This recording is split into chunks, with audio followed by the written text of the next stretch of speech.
Windows 7 might actually decrease battery life a little bit on netbooks. We bring in one of the experts, Brad Linder from Liliputing, to talk about it.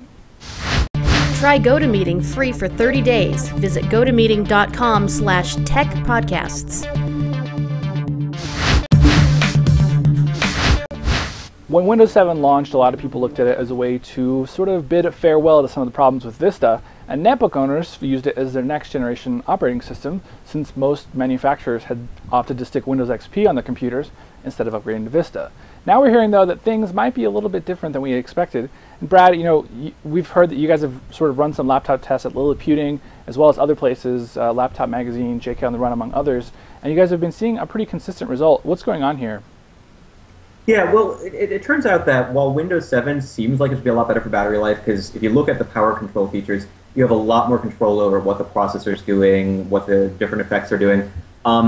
If you try Windows 7 and Windows XP on identical hardware, you seem to get less battery life under Windows 7. At least that's the case with a couple of Intel Atom-powered netbooks that we've tested. Between Kevin Cofield from JK on the Run, KT Bradford from Laptop Magazine, and myself, the three of us have sort of run some tests and collaborated, talked to each other a little bit about this.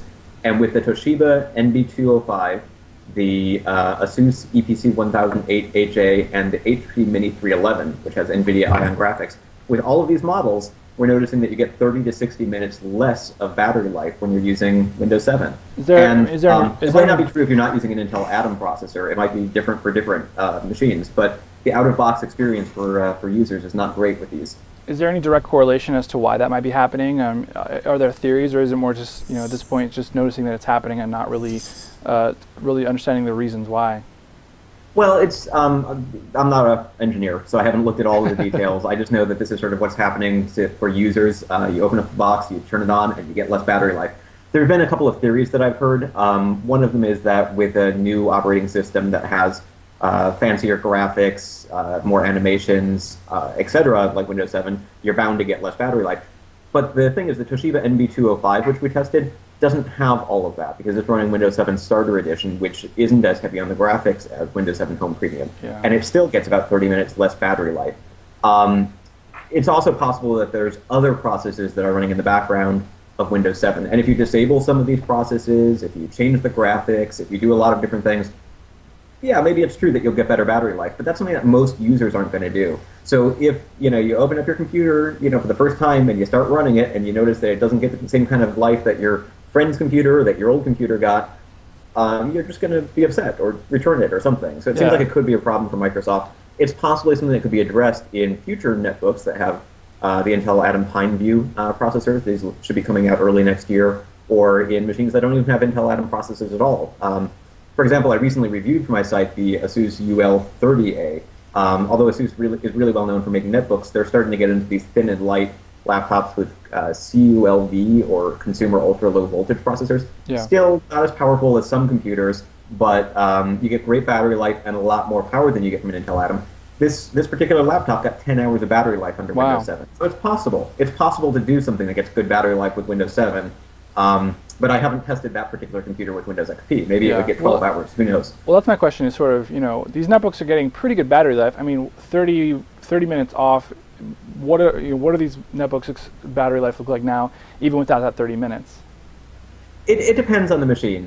There's actually a fairly wide variety. One of the things that a lot of people have decided is that in order to be considered a netbook, it must get excellent battery life.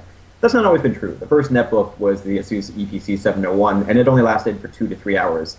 And it was still pretty popular for the time because it was a small, thin, light computer that was cheap. But now we've sort of come to expect that if you have a laptop with a 3-cell battery, you should get at least 3 hours of battery life, and a 6-cell battery, you should get at least 6. There are some netbooks I've seen that get 8, 9, 10 hours of battery life. The difference between getting 7.5 hours versus 8 hours and 15 minutes, I don't think a lot of people are going to be that upset. Yeah. But when you're talking about the lower end of the spectrum, if you're talking about a laptop that gets 3.5 hours of battery life under Windows XP and gets under 3 hours with Windows 7, I think that's a pretty big factor. Yeah, I mean, you're going to notice that if you're just out and about. I guess for you, is it sort of, if you have one of these lower end netbooks, not lower end in specs necessarily, but lower end in battery life, is that really the caution here, is just to watch out before upgrading to XP, or upgrading to Windows 7 rather? Yeah, I think so. And it's something that could be fixed with future software updates from Windows. It could be something that, again, future cheap netbooks might not have this problem. And again, we've only tested 3 models. I'm looking for more input. If you have experiences that differ from mine, go to littleputing.com, let us know. Go to techv.com, comment on this show. There's a lot of places where we're looking for feedback to hear what other people have tested. Of the 3 laptops that I mentioned before, the Asus EPC 108HA is the one with the lowest battery life.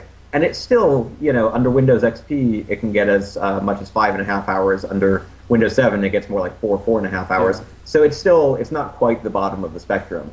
I haven't really heard anybody who has a 3-hour battery under Windows XP. I haven't heard them tell me what they get under Windows 7, but I'd be really curious to know the answer. Definitely. Well, let's do some little research. And if you are considering upgrading your netbook, make sure you let Brad or our site know so you can find out what's going on here. Really quick, Brad, you touched on it earlier. I just wanted to, clear up people. So these CULV processors, they're a little bit better than netbooks, a little bit worse than regular notebooks. As far as price and things like that, they sound like a pretty good deal for like a full-size notebook. Are you expecting them to be a little bit more than netbooks in price as well? It depends on the model. There's actually one model out there that I'm highly recommending for people who are thinking about a netbook but might want something a little faster or a little bit bigger. Yeah. The Acer Aspire 1410 has a dual-core Intel Celeron SU2300 processor. And that dual-core processor is significantly faster in a lot of things like audio transcoding video, things that I do on a regular basis. Much faster, like two times faster at least than an Intel Atom processor. But this laptop's selling for $399, which is very netbook-like price. Yeah, it also has a high-definition 1366 by 768 pixel screen. It's a little bit bigger. It's an 11.6-inch screen, so it's not going to fit in your pocket. But no netbook really fits in your pocket. Yeah, I think that's definitely. I guess the high-end user who wants the netbook experience without really going down to the bargain basement of the netbook, and I guess $399 though. That's pretty much bargain basement at that point. But something I'm definitely interested in checking that later. Brad Linder from Lilliputiting, thanks for coming on the show. Really appreciate it. Just to say, that's the cheapest one I've seen with the CULV processor. Most of the others are in the $500 to $600 range, and they have more powerful dual-core processors than that one. But the range is out there now, so you can sort of go from a $200-300 netbook that has a low-power processor, great battery life, to something with more power, more processor, and still pretty good battery life, and it doesn't have to be super expensive. Well, and it's cheap. That's the thing. It's choice, and you got some, range of options about how much you want to spend. So, I'm Randall Bennett. Thanks for coming on the show. We'll catch you next time. Don't forget, you can catch us on iTunes. We're on YouTube. Trying to be everywhere. Catch us if we're not somewhere where you like us. Let us know. See ya. Head to avis.com/techbee and save 10% off any reservation or $30 off a weekly rental.